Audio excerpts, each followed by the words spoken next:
दारूचा इलाज म्हणजे व्यसनाचा इलाज होणं शक्यच नाही। यासाठी कुठली ट्रीटमेंट नसते, मनाचाच रोल आहे। मनाने ठरवलं तर दारू सुटू शकते। हे कितपत खरं आहे? नमस्कार, मी डॉक्टर चंद्रशेखर हळिंगे, मी सायकियाट्रिस्ट आणि व्यसनमुक्ती तज्ञ आहे। हे जे विधान आहे, मी दारू सोडू शकतो आणि मनाचाच फक्त रोल आहे, याला ट्रीटमेंट नाही नसते, हे विधान चुकीचं आहे असं मी म्हणेन। गैरसमज आहे। बऱ्याच क्वालिफाईड म्हणजे एज्युकेटेड लोकांचा, डॉक्टरांचा पण हा गैरसमज आहे की दारू सोडणं हे शक्य नाही, ट्रीटमेंट याला नसते। तर मी पुन्हा एकदा सांगतो की कोणतंही व्यसन हा मनाचा आजार आहे। याच्यासाठी सायकियाट्रिस्टचा रोल हा अतिशय महत्त्वाचा आहे। मेंटल डिपेंडन्स आणि फिजिकल डिपेंडन्स हे दोन डिपेंडन्स असतात। म्हणजे शरीर म्हणतं दारू सोड तर मन पाहिजे म्हणतं दारू, आणि मनाने जर ठरवलं तर शरीर मागते दारू। म्हणजे थरथर कापायला लागतं, भीती वाटायला लागतं, धडधडायला लागतं। त्यामुळे या दोन्हीचा बॅलन्स जेव्हा म्हणजे फिजिकल आणि मेंटल डिपेंडन्स जो आहे यांचा ट्रीटमेंट जर व्यवस्थित आपण केला तर यश हे नक्की मिळतं। मेडिसिन्स जे असतात हे 5 प्रकारचे असतात। व्यसन बंद झाल्यानंतर त्रास होऊ नये म्हणून म्हणजे विड्रॉल मॅनेजमेंटची औषधं, व्यसनाची इच्छा होऊ नये, तलप होऊ नये म्हणून याला अँटी क्रेविंग ड्रग्ज म्हणतात।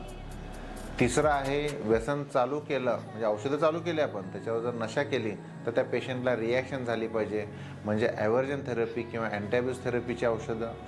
चौथा ग्रुप असतो, 50% लोकांना काहीतरी मानसिक आजार असतो कोणता ना कोणता, तर त्याचा आपण ॲनालिसिस करून ते शोधून काढून त्याच्यावर आपण इलाज केला पाहिजे। आणि 5वा ग्रुप जो असतो तो शारीरिक व्याधी म्हणजे ब्लड प्रेशरचा असेल, शुगरचा असेल, दारूमुळे स्वादुपिंडाला सूज आहे, हिपॅटायटिस आहे, न्यूरोपॅथी आहे, तर अशा ज्या कॉम्प्लिकेशन्स आहेत त्यांचा पण इलाज करणं म्हणजे ह्या 5 प्रकारच्या औषधांचा जर इलाज केला तर हे नक्कीच शक्य आहे। मी सोडू शकतो किंवा तुझी शपथ, आईची शपथ, देवाची शपथ, पंढरपूरची माळ घातली, अशा पद्धतीनं पेशंटला सुधारण्याचा प्रयत्न करतात। अगदी इनिशियल स्टेजला थोडा बहुत याचा फायदा होऊ शकतो, पण जो पुढचा ग्रुप आहे जे मान्यच करत नाही, मी दारू पितो, रोज पितो, मी रात्रीच पितो, मी सकाळी पित नाही, सकाळी रात्री पितो, दुपारी पित नाही, दिवसभर पित नाही, सकाळ दुपारी रात्री पितो पण दिवसभर पित नाही असं म्हणतात, म्हणजे मान्यच करत नाहीत। तर अशा पेशंटना औषधोपचार दिला तरच नक्की फायदा होऊ शकतो। आणि हा औषधोपचार जो आहे हा आपण OPD बेसिसवर ट्रीटमेंट देऊन करू शकतो, म्हणजे येऊन जाऊन, आणि काही पेशंटना आपण ॲडमिट करून इलाज करू शकतो। म्हणजे व्यसनमुक्ती शक्य आहे का? होय, शक्य आहे। फक्त काउन्सिलिंगचा रोल आहे का? अर्ली स्टेजमध्ये काउन्सिलिंगचा रोल आहे, आणि नंतरच्या स्टेजमध्ये आपल्याला औषधोपचार आणि काउन्सिलिंग आणि वेगवेगळ्या ज्या अलाइड थेरपी आहेत यांचा जर आपण समन्वय साधून एकत्रित ट्रीटमेंट दिली तर नक्कीच रिझल्ट मिळू शकतो।